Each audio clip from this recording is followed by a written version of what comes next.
నమస్తే, welcome to I dream. నా పేరు ప్రసాద్. యువగళం పాదయాత్ర ముగిసింది.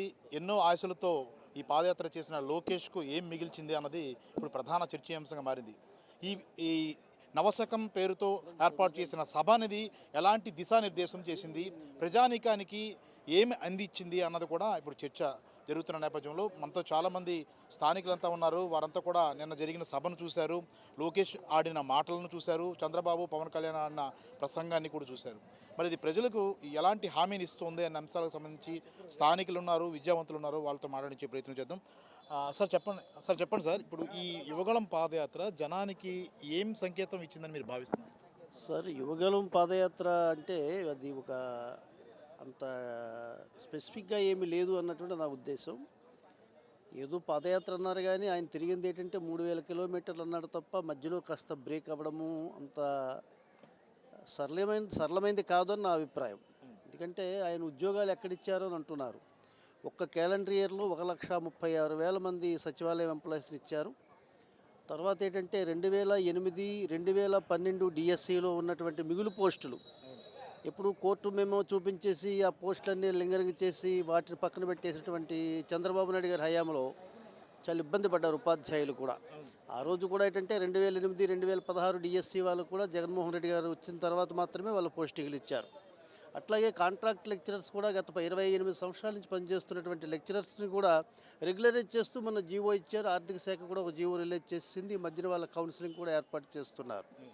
తర్వాత అన్ని డిపార్ట్మెంట్లో కలిసి ఎంతంటే 2,16,000 మంది ఉద్యోగాలు ఇచ్చాం మనం. ప్రైవేట్ రంగం కానివ్వండి, పారిశ్రామిక రంగం కానివ్వండి, గవర్నమెంట్ ఉద్యోగాలు కానివ్వండి, వాటెవర్ ఇట్ మేబీ ఏదైనా సరే మనం 2,16,000 మంది ఉద్యోగాలు ఇచ్చాం. మరి డిఏలు అంటున్నాడు ఆయన. డిఏలు ఆయనైతే మాత్రం ఏమి ఇచ్చాడు? మేము ఉపాధ్యాయుడిగా నేను ఉన్నాను ప్రభుత్వ ఉద్యోగిగా, ఆయన 6 డిఏలు మనకి ఎత్తెట్టేశాడు. కానీ పిఆర్సీ ఐఆర్ కూడా కరెక్ట్గా ఇవ్వలేదు. గతంలో అతను సీఎంగా ఉండేటప్పుడు కూడా డిఎస్సి ఎప్పుడు ప్రకటించాడు? 14 సంవత్సరాల తన పరిపాలనా కాలంలో 25,000 మంది ఉపాధ్యాయులు మాత్రం నియమించుకున్నాడు. గ్రూప్ 1 కానీ, కానిస్టేబుల్స్ కానీ, గ్రూప్ 2 కానీ, గ్రూప్ 3 కానీ ఏమీ లేవు నియామకాలు. అంతేంటంటే వాళ్ళ ఈనాడు పేపరే వాళ్ళ పత్రిక, వాళ్ళకి ఈనాడే శ్రీరామ రక్ష. ఈనాడు తెలుగుదేశం తప్ప నోమోర్ తెలుగుదేశం. ఆంధ్రప్రదేశ్లో తెలుగుదేశం అన్నటువంటిది లేదు. రామోజీరావు గారు, రాధాకృష్ణ గారే తెలుగుదేశం కర్త కర్మ క్రియ ఆలే తప్ప తెలుగుదేశం అందరూ ఒక డాంబికము. నిన్న చూసాం 1,50,000 మంది కూడా జనాలు ఉండరు. 10 లక్షలు 15 లక్షలు వచ్చాయని చెప్పుకుంటున్నారు. అందులో చంద్రబాబు నాయుడు గారు మాట్లాడేసరికి 50% కుర్చీలన్నీ ఖాళీలు అయిపోయినాయి. ఇక బాలకృష్ణ గారు అంటున్నారు మాట్లాడుతూ, ఏమన్నారు ఆయన? సంక్షేమ పథకాలతో పెడుతున్నాడు జగన్మోహన్ రెడ్డి కానీ సంక్షేమం గురించి పెట్టడం లేదు. వాట్ యూ మీన్ సంక్షేమం అంటే ఏంటి? డెవలప్మెంట్ అంటే ఏమిటండి? అంటే 4 బిల్డింగ్లు 4 అపార్ట్మెంట్లు కట్టుకోవడం డెవలప్మెంటా? అమరావతిని బాగు చేయడమే డెవలప్మెంటా? అది కాదు. పేదవాళ్ళు కూడా పెద్దవాళ్ళు చేయడమే జగన్మోహన్ రెడ్డి గారి తపన, తాపత్రయము, ఆందోళన, ఆతృత. ఎందుకంటే పేదల మనిషి కాబట్టి పేదవాడిని ఎలా తీసుకురావాలి అన్నట్టు తపంతో ఉన్నటువంటి వ్యక్తి జగన్మోహన్ రెడ్డి గారు. పేదలను ఎలాగ ఆక్రమించుకోవాలి, పేదల భూములు ఎట్లా కైవసం చేసుకున్న ఆలోచనతో ఉన్నవాడు చంద్రబాబు నాయుడు గారు. దానికి ఎగ్జాంపుల్ అమరావతి తీసుకోండి. చిట్కో ఇల్లు ఇస్తే కోర్టుకు వెళ్ళారు, వాటిని సర్వే చేస్తామంటే కోర్టుకు వెళ్ళారు. ఈ విశాఖ రాజధాని తీసుకోండి. ఎగ్జిక్యూటివ్ క్యాపిటల్, కోర్టు, పరిపాలనా రాజధాని అంటే అసెంబ్లీ పెడతామంటే ఇప్పుడు ఏమంటున్నాను ఓపెన్గా చెప్పారు. పవన్ కళ్యాణ్ కానివ్వండి, చంద్రబాబు నాయుడు గారు కానివ్వండి, అమరావతి రాజధానిగా ఉంటుంది. మరి ఉత్తరాంధ్ర ప్రజలు ఏమవుతారో అని అడుగుతున్నా. ఉత్తరాంధ్ర ప్రజలు మనుషులు గారా? వీళ్ళ డెవలప్మెంట్ అక్కర్లేదా? వీళ్ళకి విద్య అక్కర్లేదా? వీళ్ళ డెవలప్మెంట్ ఎందుకు నోచుకోవు నువ్వు? వీళ్ళు ఎందుకు పట్టించుకోవు? అంటే బీసీ వర్గాలనా? సో కాబట్టి ఆయన పరిపాలన ఏమంటే మామూలుగా వస్తుంది. వీళ్ళు ఎన్నాళ్ళు ఉండరు. ఒకసారి ఏదో జరిగినా సరే పవన్ కళ్యాణ్ ఈయనకు ఒక నిలకడలేదు. పవన్ కళ్యాణ్ గారికి ఆయన అట్లా ఏ క్షణంకి ఎలా ఉంటుందో తెలియదు. కాబట్టి మళ్ళీ ఈ రాష్ట్రానికి కావాలంటే జగనే కావాలి. పేదలు సంక్షేమంగా ఉండాలంటే జగన్మోహన్ రెడ్డి గారి పరిపాలన ఎంతైనా ఆవశ్యకత ఉంది. కాబట్టి అది మనం ప్రజలు కూడా కోరుకోవాలి. ఉత్తరాంధ్ర ప్రజలు ప్రత్యేకించి కోరుకోవాల్సింది ఏంటంటే ఎందుకు అమరావతి ముద్దు, ఆంధ్ర విశాఖ వద్దు అన్నట్టు నినాదంతో ఇక్కడ ప్రజలందరూ కూడా విజృంభించి ఆ పార్టీని తుప్పును కొట్టాలని చెప్పేసి నేనైతే విజ్ఞప్తి చేస్తున్నాను. బ్రదర్, మీరు చెప్పండి, అమరావతి నినాదాన్ని మళ్ళీ చంద్రబాబు తీసుకొచ్చారు. అమరావతి రాజధాని అంటున్నారు. అంటే గతసారి కూడా అమరావతి అని పేరు చెప్పి మొత్తం డబ్బులన్నీ కూడా అక్కడే ఖర్చు పెట్టారు. సంక్షేమ పథకాలు ఏమీ లేవు, పేద ప్రజలను పక్కన పెట్టేసిన పరిస్థితి. అందువల్ల ఆయన ఓడిపోవడం కూడా జరిగింది. ఇప్పుడు మళ్ళీ ఎన్నికల సమయానికి వచ్చినప్పటికి మళ్ళీ అమరావతి నినాదాన్ని నిన్న యువగళం సభలో ప్రస్తావించిన పరిస్థితి. అంటే చంద్రబాబుని అమరావతి రాజధాని అంటే నమ్మే పరిస్థితి ఉందా? ఇప్పుడు నమ్మే పరిస్థితి లేదు కానీ సార్, ఇప్పుడు నిన్న యువగళం పాదయాత్ర గురించి మనం చేసుకుంటే అసలు పాదయాత్రకు పేటెంట్ హక్కు ఏమైనా ఉందంటే అది వైఎస్ఆర్ ఫ్యామిలీకి ఉంది. అసలు పాదయాత్ర చేసిన ఒక రాజకీయ నాయకుడు పాదయాత్ర చేస్తే ఏంటంటే ప్రజల యొక్క కష్ట సుఖాలు తెలుసుకోవాలి, ప్రజల్లోకి వెళ్ళి తెలుసుకోవాలి. అది ఒక రాజశేఖర రెడ్డి టైంలో జరిగింది. అలాగే జగన్మోహన్ రెడ్డి కూడా ప్రజల కష్టాలు తెలుసుకొని నవరత్నాలు పెట్టి అవి అమలుపరుస్తున్నాడు. లోకేష్ ఎందుకు చేశాడంటే కొవ్వు తగ్గించుకోవడానికి చేశాడు అనమాట. పాదయాత్ర కొవ్వు తగ్గించుకోవడానికి చేశాడు. అది పాదయాత్ర కాదు. ఇక్కడ కుప్పంలో ఎక్కడో స్టార్ట్ చేసినట్టుంది పాదయాత్ర, మధ్యలో గ్యాప్ ఇచ్చారు. మొన్న ఎప్పుడో లాస్ట్ వారం ఎప్పుడో రాజమండ్రిలో స్టార్ట్ చేశారు, ఆల్రెడీ శ్రీకాకుళం వెళ్ళిపోయింది. అంటే 3 రోజుల్లో రాజమండ్రి శ్రీకాకుళం వెళ్తే ఎవరి కష్టాలు తెలుసుకున్నాడు, ఎవరికి ఉపయోగపడింది పాదయాత్ర? ఆయనకు ఉపయోగపడింది, ఆయన కొవ్వు తగ్గించుకోవడానికి ఉపయోగపడింది. నిన్నంతా అక్కడ డ్రామా చేశారనమాట. మొత్తం మా యొక్క కుయోక్తులన్నీ పని అక్కడ డ్రామా నడిపారు. జనాలు ఎవరు లేరు, వాళ్ళే సినీ యాక్టర్ బాలకృష్ణ, ఇంకో యాక్టర్, వీళ్ళు ఒక 10 మంది యాక్టర్ కలిసి స్టేజ్ మీద డ్రామా వేశారు. ఈ డ్రామాని నమ్మే పొజిషన్లో అయితే ఆంధ్ర ప్రజలు లేరు. రాబోయేది జగన్మోహన్ రెడ్డి ప్రభుత్వమే. మళ్ళీ ఒకటండి, అమరావతి రాజధాని మళ్ళీ కావాలని చంద్రబాబు అనుకుంటున్న నేపథ్యంలో ఉత్తరాంధ్ర ప్రజానీకం ఏ రకంగా స్పందించే అవకాశం ఉంది? అంటే పేద ప్రజలకు మళ్ళీ పథకాలు అందే పరిస్థితులు ఉంటాయా? తప్పకుండా ఉంటాయండి. మళ్ళీ మా జగన్మోహన్ ఎలా ఉంటాయి? చంద్రబాబు వస్తే పథకాలు ఉంటాయి అనుకుంటారా? చంద్రబాబు రాడు కదా సార్. చంద్రబాబు నాయుడు రాడు ఎట్టి పరిస్థితుల్లో. చంద్రబాబు నాయుడు అక్కడ అమరావతి నిర్మించి రాజధాని నిర్మించేటట్టయితే ఆయన 2019లో సీఎం అయింది కదా మళ్ళీ. మీరు చెప్పండి స్వామి, యువగళం పాదయాత్ర మీరు చూసినప్పుడు మీరు ఎలా రెస్పాండ్ అవుతున్నారు? నిజంగా పేదలకు మేలు జరుగుతుంది చంద్రబాబు వస్తే అనే భావంతో మీరు ఉన్నారా? ఖచ్చితంగా అయితే ప్రజలు ఎవరు నమ్మట్లేదండి. ఆయన ఇలాంటి తెలుగుదేశం పార్టీ కానీ ఎంతమంది ఎన్ని పాదయాత్రలు చేసినా సరే ఆ పాదయాత్రల వల్ల ప్రజలకు నమ్మే పరిస్థితులు లేరు. ఆ పాదయాత్ర తీరు చూసినా సరే లోకేష్ది ఒక కామెడీ యాత్రగానే ఉంది, కామెడీ షోలాగా ఉంది. కామెడియన్స్ వచ్చి మాట్లాడుతూ అక్కడ ఏదో ప్రజల్ని కామెడీగా, ఇప్పుడు మన జబర్దస్త్ షోలు ఈ షోలు చూస్తూ ఉండేవాళ్ళం. కానీ ఆ షోలు మానేసి మన లోకేష్ యోగలం షో పెట్టుకొని హ్యాపీగా ఎంజాయ్ చేస్తూ ఉన్నారు. ప్రజలు ఈ రోజున చంద్రబాబు నాయుడు కానీ లేకపోతే పవన్ కళ్యాణ్ కానీ ఏ పార్టీలు నమ్మే పరిస్థితులు. ఎందుకంటే మన గత సంవత్సరాల నుండి మన రాజకీయ చరిత్ర తీసుకున్నట్టయితే, నాకు తెలిసి ఒక 40 సంవత్సరాల నుండి మన రాజకీయ చరిత్ర తీసుకున్నట్టయితే ఒక మేనిఫెస్టోని ఇచ్చిన మాటకి కట్టుబడి 4.5 సంవత్సరాల్లోని 99.9% హామీలు నెరవేర్చిన ఏకైక వ్యక్తి, నాయకుడు ఎవరైనా ఉన్నాడు రాజకీయ నాయకుడు అని అంటే అది ఒక వైఎస్ జగన్మోహన్ రెడ్డి మాత్రమే. ఎందుకంటే అది మాట ఇచ్చింది కట్టుబడి నిలబెట్టి ఉండాలి. ఇప్పుడు కొన్ని పథకాలు ఉన్నాయి, లేని పథకాలు కూడా ఆయన ఇచ్చాడు. అలాగా పథకాలు ఇచ్చినాయి. ఇప్పుడు చంద్రబాబు నాయుడు ఉన్నాడంటే ఎందుకు నమ్మరు? చంద్రబాబు నాయుడు మీ ఇంటికి ఒక హెలికాప్టర్ ఇస్తాను, లేకపోతే 100 కేజీలు మీకు బంగారం పంపిస్తానన్నా కూడా ప్రజలు నమ్మే పరిస్థితులు లేరు చంద్రబాబుని. ఎందుకంటే ఆయన చెయ్యడు. ఎందుకంటే ఈ రోజున మనం ప్రతి ఒక్కరు కొన్ని సందర్భాలు మనం చూసుకున్నట్టయితే ఒకే ఇంట్లోనే ఉన్న వివిధ రాజకీయ పార్టీలు, కొడుకు వేరే పార్టీలో ఉన్న తల్లి జగన్ బాబు చేస్తుంది కరెక్టే బాబు, నువ్వేం ఇష్టం వచ్చినట్టు మాట్లాడుతున్నావు, పవన్ కళ్యాణ్ గురించి మాట్లాడతావేంటి అది అని తల్లే బిడ్డకి చెప్పుకునే పరిస్థితి ఉందని అంటే, ఇలాంటి పవన్ కళ్యాణ్ కానీ లేకపోతే ఇలాంటి చంద్రబాబు నాయుడు కానీ ఎంతమంది వచ్చినా జగన్మోహన్ రెడ్డి గారే కావాలి అని చెప్పి మళ్ళీ రావాలని చెప్పి ప్రజలు నమ్ముతా ఉన్నారు. Very good sir. బ్రదర్ చెప్పండి, యువగళం పాదయాత్రని ఏ రకంగా చూడాలి? సక్సెస్ అయినట్లు అనుకోవాలా, లేదంటే వాళ్ళంతా ఏమంటారంటే మళ్ళీ అమరావతి రాజధాని అవుతుందని ముందే చెప్పేస్తున్నారు. మళ్ళీ అమరావతి రాజధాని అంటే ఉత్తరాంధ్ర ప్రజలకు కానీ లేదంటే రాష్ట్ర ప్రజలకు కానీ పథకాలు అందే పరిస్థితి ఉంటాయా? ఇప్పుడు రాజధాని ఇంతకుముందు మనం హైదరాబాద్ కోల్పోయాం, డబ్బు తీసుకెళ్ళి అక్కడ పెట్టారు. ఇప్పుడు మళ్ళీ విజయవాడలో డబ్బు తీసుకెళ్ళి పెట్టారనుకో, మా ఉత్తరాంధ్ర ప్రజలు ఏమవ్వాలి? అందుకనే 3 రాజధానులు అయితే మా ప్రాంతం కూడా డెవలప్ అవుతుంది. అది కూడా నిన్న యువకాలం సభ మధ్యాహ్నం వరకు జనాలు లేరు. వాళ్ళు ఎన్నో పథకాలు ఇప్పుడు చెప్తున్నారంటే మరి వాళ్ళు 600 హామీ ఇచ్చారు, 5 సంవత్సరాలు అధికారం ఇచ్చారు, చేశారా? చేయలేదు. ఈ రోజున జగన్మోహన్ రెడ్డి గారు ఇన్ని పథకాలు చేసి ఇంత డెవలప్మెంట్, ఎన్ని ఉద్యోగాలు ఇచ్చారు? చాలా ఉద్యోగాలు ఇచ్చారు. ఆల్ డిపార్ట్మెంట్ ఫిల్ చేశారు ఉద్యోగాలు.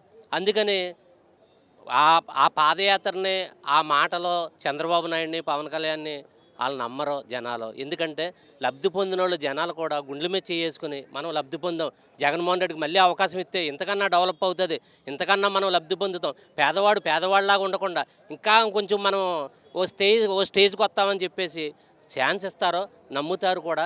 ఎందుకంటే జగన్మోహన్ రెడ్డి కూడా ఓటు మా పథకాలు లబ్ధి పొందుదని ఓటు అడుగుతున్నారు. మేము కూడా అది అడుగుతున్నాం. అన్న మీరు గుండెల మీద చేసుకోండి, గత ప్రభుత్వం ఏం చేసింది, ఈ ప్రభుత్వం ఏం చేస్తుంది, నెక్స్ట్ కూడా మేము ఇంతకన్నా బాగా చేస్తాం అని చెప్పేసి మేము అనుకుంటున్నాం. జగన్మోహన్ రెడ్డి మళ్ళీ బంపర్ మెజార్టీతో సీఎం అవుతారు. వీళ్ళు ఎన్ని చెప్పినా నమ్మరు. ఎందుకంటే రాజధాని అంటే మళ్ళీ తీసుకెళ్ళి అక్కడ మరి రాజధాని అంటున్నారు, తీసుకెళ్ళి 35,000 ఎకరాలు అంటున్నారు. మరి మేమైపోవాలి ఉత్తరాంధ్ర అంటే ఇక్కడ రాజధాని పెడితే మాకు వద్దా?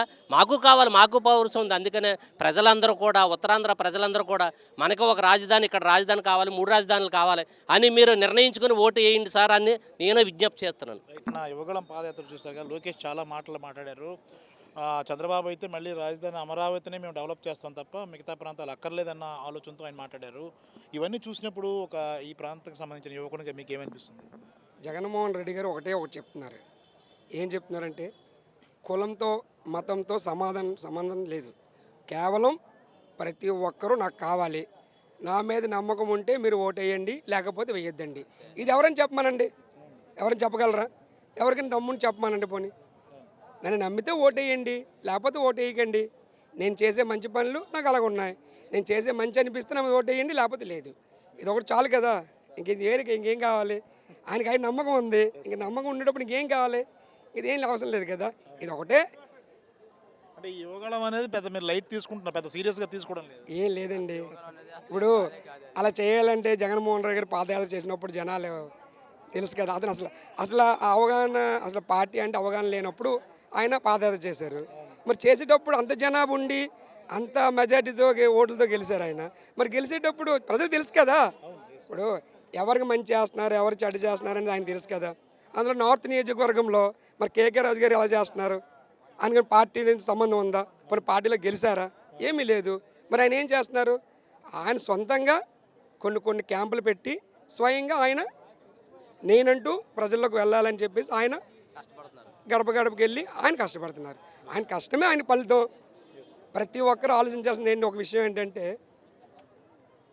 మనస్తృప్తిగా జగనన్నయ్య చేసింది మంచా చెడ్డ, ఇది ఒకటే కాన్సెప్ట్.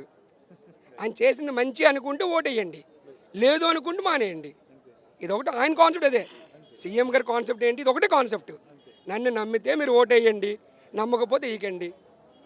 ఇప్పుడు నమ్ముతున్నారా జగన్? 100%. ఇప్పుడు 4 years నుంచి ఆయన ఇప్పుడు అందరికీ న్యాయం చేయాలని జరగదు కదా. అందరికీ న్యాయం చేయాలని ఇంట్లోనే చేయలేము, ఇంకా రాష్ట్రంలో ఏం చేస్తాము అందరితోని. అందుకనే ఒకరికి మంచి ఒకరికి చెడ్డ.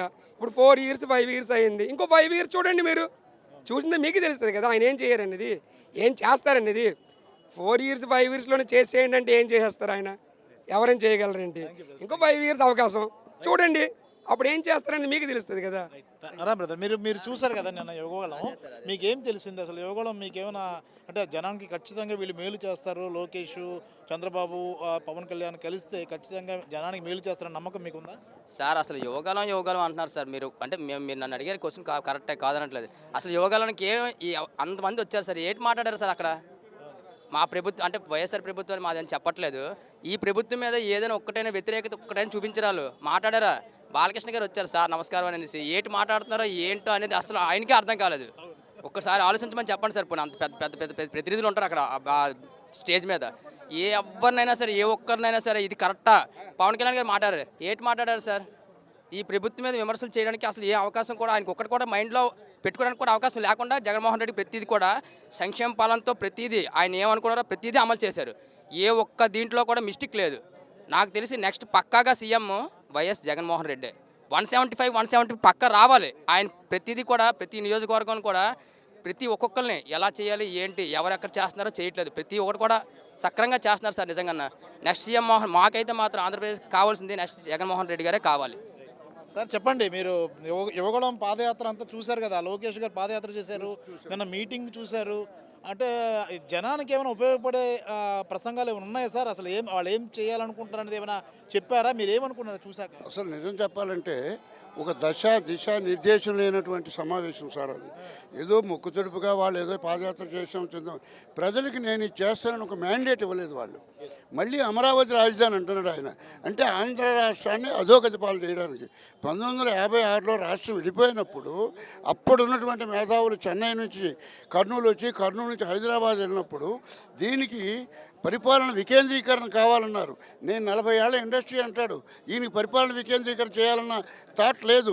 ఒక కమ్యూనిటీకి ఒక కమ్యూనిటీకి కొమ్ము కాసినటువంటి వాడు రాజకీయ నాయకుడు కాడండి. అందుకనే మా నాయకుడు వైఎస్ జగన్మోహన్ రెడ్డి గారు ఏం చెప్తున్నారు, ఇది పేదవాళ్ళకి పెత్తందారులకి జరుగుతున్నటువంటి యుద్ధం అని చెప్తున్నాడు. ఒక్కటి లేదు, రేపు ముఖ్యమంత్రి చంద్రబాబు నాయుడు అవుతాడు, ఏం చేస్తాడో చెప్పమానండి. 2014 నుంచి 19 దాకా 600 హామీలు ఇచ్చి, బూటకు హామీలు ఇచ్చి మేనిఫెస్టోనే వెబ్సైట్లోంచి తొలగించినటువంటి చరిత్ర ప్రపంచంలో ఎవరికైనా, నాట్ ఓన్లీ ఇండియా అండి, ప్రపంచంలో ఎవరికైనా ఉందా అంటే అదొక నారా చంద్రబాబు నాయుడుకి ఉందండి. ఇవాళ మా ముఖ్యమంత్రి 4 పేజీల మేనిఫెస్టో 99.99% అండి అమలు చేసినటువంటి ఏకైక ముఖ్యమంత్రి. తర్వాత ఇంతవరకు నేను 45 ఏళ్ళ నుంచి రాజకీయాలు చూస్తున్నాను. ఏ ముఖ్యమంత్రి కానీ, ఏ వార్డు కార్పొరేటర్ కానీ, ఏ ఎమ్మెల్యే కానీ, ఎంపీ కానీ ఎవడైనా సరే నా పనితనం బాగుంటే నా కోటేయండి అని అడిగిన దాఖలాలు ఇంతవరకు ఎక్కడ కనపడలేదు. ఇవాళ ఈ ముఖ్యమంత్రి నా పాలన నచ్చితేనే మీరు ఓటు వేయండి అన్నాడు. ఆయన ఏం పెట్టుకున్నాడు, ఆయన ఆశయం ఏంటి, మానవ జాతినే ఆయన తీసుకున్నాడు. మా కుల మతాలకు అతీతంగా, పార్టీలకు అతీతంగా, పేదవాళ్ళకి ధనికులకి అతీతంగా అర్హత ఒక్కటే ప్రమాణికంగా పెట్టుకొని కార్యక్రమాలు అమలు చేస్తున్నాడు. ఆనాడు 1956 నుంచి నేటి వరకు కూడా అధికార వికేంద్రీకరణ కావాలంటున్నారు.